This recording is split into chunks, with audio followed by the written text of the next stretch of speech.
Assalamualaikum. Waalaikumsalam. Mari Bu, silakan masuk. Silakan duduk Ibu. Ya, terima kasih. Perkenalkan Bu, nama saya Bidanten. Saya bekerja di PKD ini. Panjenengan namanya B, umur 27 Bu. ini kehamilan yang keberapa? Yang pertama, Ada keluhan apa Bu sekarang? saya ini kan hampir 6 bulan Bu. Ya. Terus akhir-akhir ini saya sering merasa lelah, mudah lelah. Kemudian kalau saya itu makannya tidak teratur. Kalau saya mau makan ya makan, kalau enggak ya enggak. Jadi selera makan saya itu tergantung mood saya Bu. Baik Bu, sebelum saya periksa, saya tampak di dalam ya.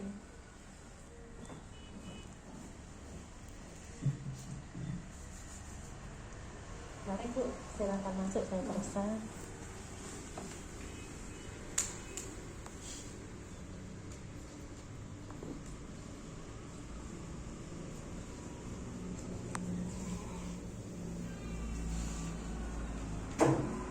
Baik Bu, dari pemeriksaan tadi tensi panjangnya 110/80, nadinya 80 kali per menit, suhunya 36,5, kemudian respirasi pernapasannya 24 kali per menit, kemudian dulu itu dengan cek HB ya, HB-nya 11 normal, kemudian ini rilanya 23, ya memang rilanya agak kurang ya Bu ya, normalnya 23,5. Baik Bu, di sini nanti saya akan memberikan mengenai penyuluhan kesehatan tentang nutrisi kehamilan, kurang lebih nanti saya akan memberikan kontrak waktu sekitar 10-15 menit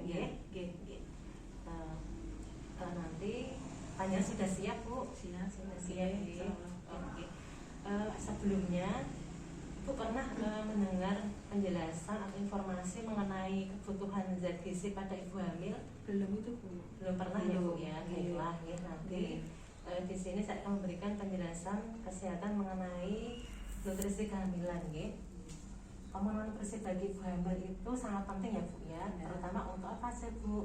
Pertumbuhan janin, kemudian organ-organ ibu kemudian pertambahan besarnya organ kandungan, perubahan komposisi dan metabolisme tubuh ibu. Selain itu ibu hamil juga memerlukan gizi seimbang ya Bu ya. Seperti apa sih Bu gizi seimbang itu? Di sini ada seperti karbohidrat, kemudian ada protein, kemudian lemak, vitamin dan mineral.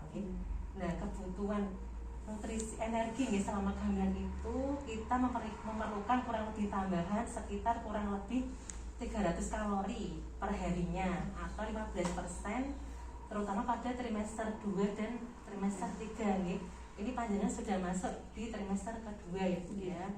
Jadi dengan butuh tambahan energi sekitar kurang lebih 300 kalori setiap harinya. Nah, manfaat apa saja Bu dari yang saya sebutkan tadi seperti karbohidrat Karbohidrat itu memiliki manfaat sebagai sumber energi Kalau jenengan tidak mengkonsumsi karbohidrat, malas makan nasi nah itu nanti akibatnya apa Bu? Lemes karena kekurangan energi.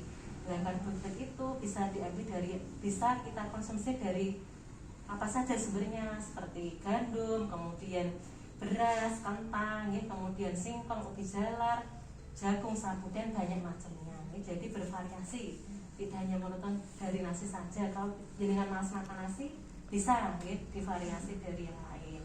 Kemudian dari protein ya Bu ya. Protein itu apa saja Bu manfaatnya untuk pertumbuhan, perkembangan janin, kemudian apa saja Bu? Pembentukan plasenta ari-ari, kemudian untuk itu Bu pembentukan cairan ketuban, pertumbuhan jaringan payudara Bu kan, jadi nanti menyusui itu kan payudara panjangnya juga akan tumbuh semakin besar. Kemudian apalagi Bu? Itu pertumbuhan rahim, rahim juga semakin besar. Nah, dari protein itu sumbernya dari mana saja? Bisa dari daging sapi, kemudian dari ayam, ikan, kemudian makanan laut, di sini ya Bu ya, kemudian dari telur, susu, tempe, kacang-kacangan, Ini dari hewani dan dari nabati. Ini ada dua sumber nggih. Kemudian juga apalagi Bu, lemak nggih. Lemak juga penting nggih. Manfaatnya apa Bu lemak itu? Sama seperti karbohidrat nggih, untuk sumber tenaga dan untuk pertumbuhan jaringan itu tadi apa Bu? Ari-ari nggih sama nggih. Kemudian juga perkembangan saraf janin. Ya. Sumbernya dari apa saja Bu? Kalau lemak nggih. Bisa dari kacang-kacangan, kemudian biji-bijian serta itu Bu, jenis berbagai macam jenis ikan nggih.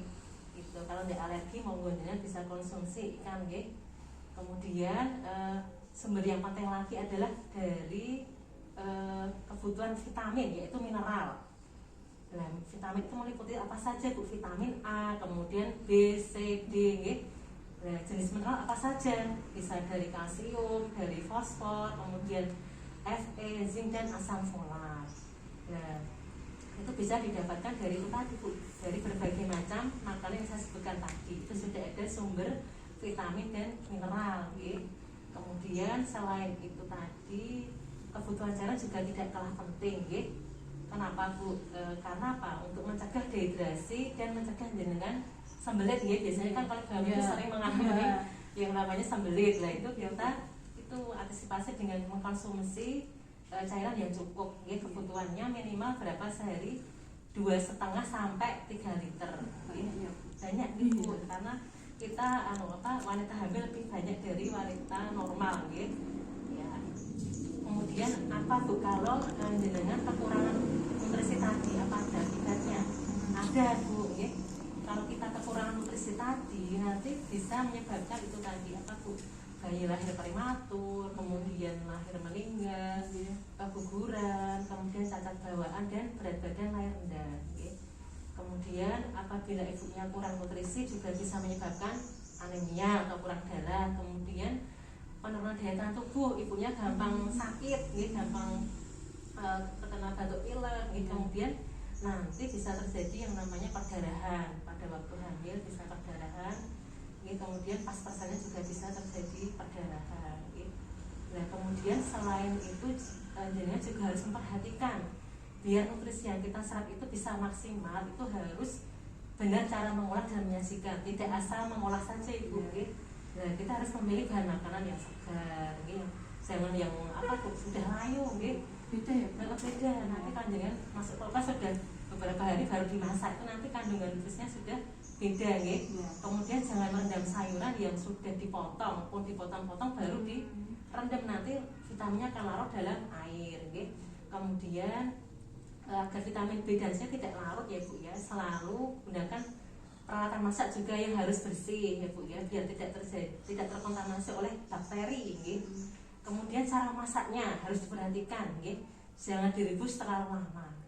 Kalau terlalu lama nanti apa Bu, vitaminnya akan hilang, percuma nanti dengan konsumsi vitaminnya banyak yang hilang. Kemudian kalau masak daging atau ikan itu harus benar-benar matang, jangan setengah matang ya Bu ya, karena nanti masih ada itu bakteri yang masih belum mati ya Bu ya, kita konsumsi, jadi berbahaya, nanti bisa terjadi infeksi. Kemudian jangan menggunakan peralatan makanan memasak, menyajikan, sebenarnya sudah matang, jangan menyajikannya ke dalam piring plastik baru saja mendidih, sudah matang baru dikasihkan ke piring, jangan, nanti berbahaya ya Bu ya. Kemudian juga hindari menghangatkan makanan berkali-kali, itu juga akan mengurangi kandungan nutrisi dari makanan tersebut. Ya. Kemudian juga jangan berpantang makan ya Bu ya, tadi kan panjenengan kalau nggak selera nggak doyan makan, nah itu jangan berpantang terhadap makanan tertentu, justru kadang makanan yang dipantang itu banyak mengandung zat gizi yang diperlukan oleh ibu hamil, seperti ikan, telur, itu malah kandungan gizinya tinggi. Kadang-kadang tua kan ya seperti itu Bu, nggak boleh makan yang amis-amisan gitu. Oh gitu. Iya Bu ya, nanti bisa kita ajak komunikasi pelan-pelan ya Bu ya. Kemudian ini ada contohnya Bu, seperti apa menu seimbang untuk hamil itu. Ini di sini ada, semisal nanti jenengan bisa mempraktekkan nggih. Nah, nanti semisal pagi seperti ini ya Bu ya, nggih nanti bisa ini nasi sop ayam, kemudian lauknya bisa pepes, tahu, kemudian buahnya apel, air putih. Nggih nanti siangnya seperti ini. Ya, nanti bisa dipraktekkan ya Bu ya. Nggih. Baik Bu, dari penjelasan yang saya berikan ini, apakah ada yang panjenengan tanyakan atau yang belum jelas bisa saya ulang lagi? Insya Allah sudah jelas. Nanti saya sampai di rumah saya akan mempraktekkan yang sudah Ibu berikan, dan saya juga akan mengatur ke mertua untuk tidak berpantang makan. Jadi kalau saya makan biar tidak dilarang Bu. Ya, terima kasih ya Bu ya. Selanjutnya nanti ya Bu ya, nanti akan ada kunjungan ulang ya Bu ya. Kunjungan ulang sekitar 1 bulan lagi ya bisa berkunjung. Nanti saya akan evaluasi bagaimana untuk pola makan bisnis rumah panjenengan. Ya. Terima kasih ya Bu ya atas kunjungannya. Semoga bisa bermanfaat bagi panjenengan. Ibu dan janinnya sehat semua. Sami-sami Bu.